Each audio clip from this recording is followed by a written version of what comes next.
بسم اللہ الرحمن الرحیم۔ شروع اللہ کے نام سے لے کر جو بڑا مہربان اور نہایت رحم والا ہے۔ السلام علیکم ناظرین، آج کی اس ویڈیو میں ہم ملکہ سبا کا قصہ بیان کریں۔ ناظرین، سبا ایک ملک کا نام تھا۔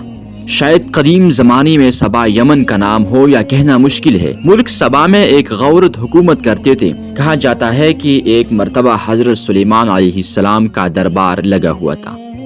اس دربار میں ہر قسم کے چرند اور پرند موجود تھے، لیکن ان جانوروں کے درمیان ہدہد موجود نہیں تھا۔ حضرت سلیمان علیہ السلام کو ہدہد کے غیر حاضری ہونے پر کچھ پریشانی ہوئی۔ وہ چاروں طرف نظر دوڑا رہے تھے اور ہدہد کو تلاش کر رہے تھے۔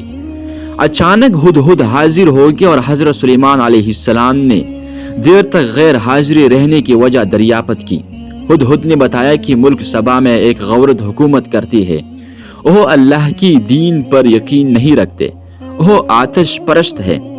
اس کے پاس کثیر فوج ہے۔ وہ عالیشان محل میں رہتے ہیں۔ خدمت کے لیے بے شمار غلام ہر وقت حاضر رہتے ہیں۔ حضرت سلیمان علیہ السلام نے ہدہد کی باتیں غور سے سنی اور کہا کہ میں یہ جاننا چاہتا ہوں کہ جو کچھ تم کہہ رہے ہو وہ سچ ہے یا جھوٹ۔ چنانچہ حضرت سلیمان علیہ السلام نے ملکہ سبا کے نام ایک خط لکھی۔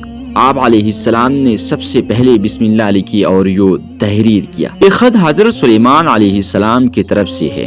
میں اللہ کے نام سے شروع کرتا ہوں جو سب سے بڑا مہربان اور بہت رحم والا ہے۔ تم اپنی سلطنت پر غرور اور سرکشی نہ کرو۔ پہلے تم اللہ کی فرمان برداری کرنے کا عہد کرو، پھر میرے پاس چلے آؤ۔ آپ علیہ السلام نے خط ہدہد کے حوالے کیا اور بولے کہ یہ خط اس کے سامنے ڈال دو۔ ہدہد نے ایسا ہی کیا۔ ملکہ نے خط اٹھا کر پڑھا اور درباریوں سے پڑھ کر سنایا اور ان سے رائے طلب۔ اب کیا کرنا چاہیے؟ دربار میں حاضر تمام لوگوں نے ایک رائے ہو کر کہا ہم سلیمان کا مقابلہ کرنے کی طاقت رکھتے ہیں۔ ملکہ سبا نے کہا یہ تو ٹھیک ہے، اس میں کوئی شک نہیں، ہم کمزور تو نہیں ہیں، لیکن ہمیں سوچ بوجھ سے کام لینا چاہیے۔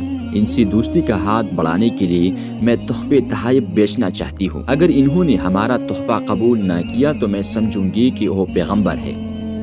پیغمبروں کو مال اور دولت کے ہوش نہیں ہوتے۔ اگر انہوں نے تحفہ قبول کیا تو میں سمجھوں گی کہ وہ صرف بادشاہ ہے۔ بادشاہوں کو ملک گیرے کی ہوش ہوتی ہے۔ میں اس بات سے خوف زدہ ہوں کہ بادشاہ جس ملک میں داخل ہوتی ہے وہاں تباہی مچا دیتی ہے، ہر چیز کو تباہ و برباد کر دیتی ہے۔ ملکہ نے یہی سوچ کر تحفے تحائف بھیجے۔ تحفوں کا سامان لے کر خادم حضرت سلیمان علیہ السلام کی خدمت میں حاضر ہوا تو آپ علیہ السلام نے فرمایا میرا مقصد یہ نہیں جو ملکہ نے سمجھا ہے۔ میرے پاس دولت و حشمت کی کمی نہیں ہے۔ خدا نے مجھے بہت کچھ دے رکھا ہے۔ میں چاہتا ہوں کہ ملکہ میرے حکم کی تعمیل کرتے ہوئے میرے پاس چلے آئے۔ اگر اس نے میرے پاس آنے سے انکار کیا تو میں لشکر لے کر پہنچ جاؤں گا۔ ملکہ کو رسوائی اٹھانے پڑیں گے۔ خادم نے حضرت سلیمان علیہ السلام کا پیغام ملکہ تک پہنچا دیا اور ملکہ نے روانگی کے لیے تیاری شروع کر دی۔ حضرت سلیمان علیہ السلام کو ملکہ کی روانگی کی خبر مل چکی تھی تو آپ علیہ السلام نے جنوں سے پوچھا کہ ملکہ کو یہاں کون لا سکتا ہے۔ ان میں سے ایک جن نے کہا کہ میں پلک چپکتی ہی ملکہ کو حاضر کر سکتا ہوں۔ آپ علیہ السلام نے اجازت دی تو ایک جن تخت سمیت ملکہ سبا کو لے کر آیا۔